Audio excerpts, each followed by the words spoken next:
আমরা আছি প্রখ্যাত লোকসঙ্গীত শিল্পী দীপেন ভট্টাচার্য। তার আজকে 75তম জন্মদিন পালিত হচ্ছে এই ফেডারেল ব্যাংকের এই বিল্ডিং এ কালীঘাটে। তা দীপেন দাকে পেয়ে গেছি। দীপেন দা আজকে এই খুশির দিনে আপনি আপনার তরফ থেকে কি বলবেন সবাইকে?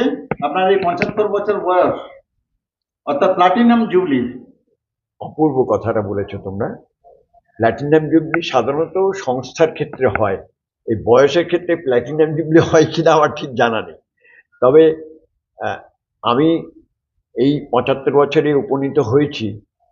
আমার ছোটবেলা থেকেই আমি সততা এবং কোনো কারোর সঙ্গে মনোমালিন্য এইসব এড়িয়ে আমি আমার শিল্পের কাছেই আমি মাথা নত করেছি। আমি লোকসঙ্গীতকে আমার মা মনে করি, যে মা আমাকে পালন করেছেন, লালন করেছেন, সেই নিয়েই আমি বড় হয়েছি। সুতরাং আমার 75 বছরে এমনি আমার কোনো রোগ নেই, আমার কোমরে ব্যথা নেই, হাঁটু ব্যথা নেই। আমি খুব আনন্দে আছি এবং প্রত্যেক মানুষকে বলবো সংস্কৃতি করুন, সুসংস্কৃতি করুন এবং নিজের মাকে ভালোবাসুন, নিজের দেশকে ভালোবাসুন। দেশকে আগে ভালোবাসতে হবে, দেশ মাতৃকাকে ভালোবাসতে হবে, তবে সংস্কৃতি হবে। অনেক অনেক ধন্যবাদ। এই 75 বছর মানে কি একটা জীবনের পক্ষে অনেক বড় কিছু। আপনার আগামী দিনে ধরুন অনেক কিছু প্রাপ্তি আপনার জীবনে ঘটেছে, এখনো আর কি পেলে আপনার জীবনটা পরিপূর্ণ হয়েছে বলে মনে করবেন? বাহ, দারুণ প্রশ্ন। দেখুন, মানুষের তো চাওয়ার শেষ নেই। আমার জীবনের চাওয়াগুলো খুব ছোট ছোট, খুব বড় চাওয়া নয় যে আমাকে মানুষ ভালোবাসবে। আমি পৃথিবীতে এসেছি একটা দাগ রেখে যেতে চাই। সেই দাগ রাখার জন্য আমি কারোর সঙ্গে ঝগড়াও করতে চাই না, কিচ্ছু করতে চাই না। আমি আমার সংস্কৃতি, আমার মাকে ভালোবেসে এগিয়ে যাচ্ছি এবং আরো ভবিষ্যতে আছে যে আমি অনেক ছেলে মেয়েদের নিয়ে কাজ করব। দরিদ্র দুস্থ যারা, তাদেরকে আমি শেখাবো, গান শেখাবো। তাদেরকে আমি সমাজের যারা উপকার যারা পেতে চায়, এইসব ছেলেরা তারা তাদের জন্য গান করবে, লাইভ দেবে এবং আমি শেখানোর মধ্যে দিয়ে তাদের আত্মনির্ভর করে তুলতে চাই। সংস্কৃতি মানুষকে আত্মনির্ভর করে। যে সংস্কৃতি কিছুই শেখায় না, শুধু শিখেই গেলাম আজীবন, সংস্কৃতির কোনো মূল্য নেই। সংস্কৃতি মানুষকে আত্মনির্ভর করবে। আমি সেইভাবে প্রত্যেকটা মানুষকে, যারা শিক্ষার্থী, যারা শিখতে আসছে, তাদেরকে আমি শেখাতে চাই এবং এইভাবে আমি জীবনটা কাটাতে চাই। এটাই আমার। অনেক অনেক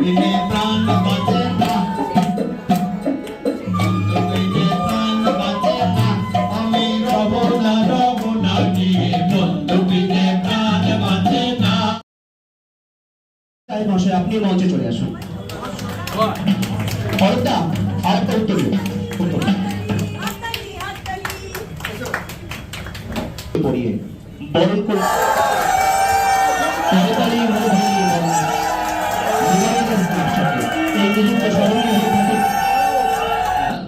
আমার ভালো লাগা একজন মানুষ, তাকে অনুরোধ করবো মান পদ্ধতি পাঠ করার জন্য। প্রথম হচ্ছে আজকে ওনার 75তম জন্মদিবস।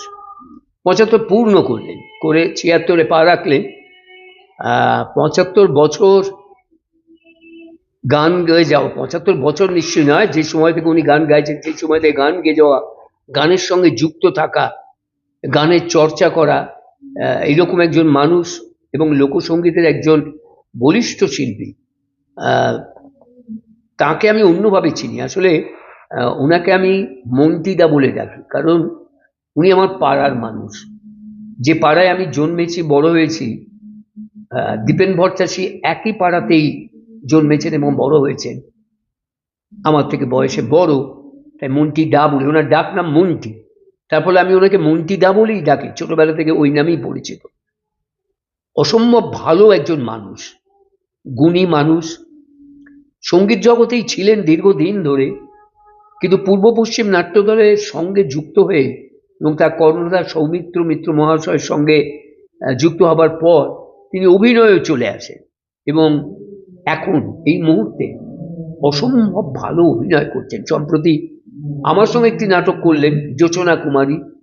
আমার সহ অভিনেতা সেখানে তিনি, বা আমি তার সহ অভিনেতা, এবং একেবারে সম্প্রতি একটি নাটক পূর্ব পশ্চিমেরই আসক্তি, অসম্ভব ভালো অভিনয় করেছেন মন্ত্রীরা। হ্যাঁ, দীপেনদা আমার কাছে, মানে আমি এক নাটক লেখক এবং দীর্ঘদিন ধরে পূর্ব পশ্চিমের সঙ্গে আমার লেখারই সম্পর্ক।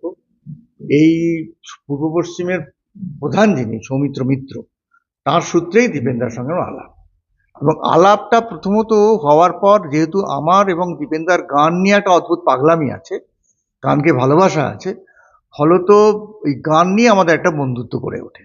তারপর দেখি যে দীপেনদার মূলত উৎসাহ লোকগান এবং বিভিন্ন অপ্রচলিত গানে, এবং তার জন্য তিনি কোথায় না কোথায় চলে যেতে পারেন। তারপর তিনি যন্ত্র বাজাতে শিখলেন, তার যন্ত্র একতারা দোতারা, কিন্তু তার সঙ্গে ওনার একটা অদ্ভুত ভাবুক মন আছে, যেন পৃথিবীর সংসারের সঙ্গে ওর কোনো সংযোগ নেই, এবং উনি উন্মাদের মতো থিয়েটারকে ভালোবাসেন। এবং যেটা আমার খুব ভালো লেগেছে, থিয়েটারের কিছু কিছু অংশ যখন অভিনীত হচ্ছে কোথাও কোথাও, তখন তিনি হাওয়াও করে কেঁদে ফেলেন। মানে ওনার আবেগটা এমন জায়গায় পৌঁছয় যে ওনার মানে মধ্যে একটা অদ্ভুত শিশুর মতো হাসি, কান্না, ভালোবাসা, এবং ওনার মধ্যে একটা যে ভাবুক সত্তা আছে, যে সত্তাটি আসলে ঈশ্বর প্রেম। আমাদের নাটকের দলের নাম হচ্ছে পূর্ব পশ্চিম। পূব পশ্চিম বলে আমাদের কোনো নাটক না, পূর্ব পশ্চিম। দীপেনবাবু আমাদের দলে জন্মলগ্নের পর থেকেই যুক্ত আছেন। অনেকগুলি নাটকে প্রধান ভূমিকায় অভিনয় করেছেন। বিশেষত উজ্জ্বল চট্টোপাধ্যায়ের জোসনা কুমারী নাটকে একটি চরিত্র করেন কনস্টেবলের, সেটা খুব দারুণ করেন। এছাড়াও অন্যান্য নাটকে অভিনয় করেছেন। আমাদের দলে যে সঙ্গীত চর্চা হয় তার পরিচালনা দীপেন ভট্টাচার্য করে থাকেন। তার অদম্য উৎসাহ, 75 বছর বয়সে। আমি তাকে আউল বাউল দীপেন বলি। এবং সম্প্রতি যে নাটকটি হচ্ছে আসক্তি, সেই নাটকেও তিনি একটি গুরুত্বপূর্ণ ভূমিকা অভিনয় করেছেন, গান গেয়েছেন। এমন প্রাণোচ্ছল মানুষ, প্রতি মুহূর্তে এগিয়ে আসেন কাজের জন্য, আজকের সময় নাটকের দলে দেখা যায় না। আমরা দীপেনবাবুর সুদীর্ঘ জীবন কামনা করি, এবং কামনা করি তিনি সাহিত্য সংস্কৃতির মধ্যে, অভিনয়ের মধ্যে, শিল্পের মধ্যে বেঁচে থাকুন।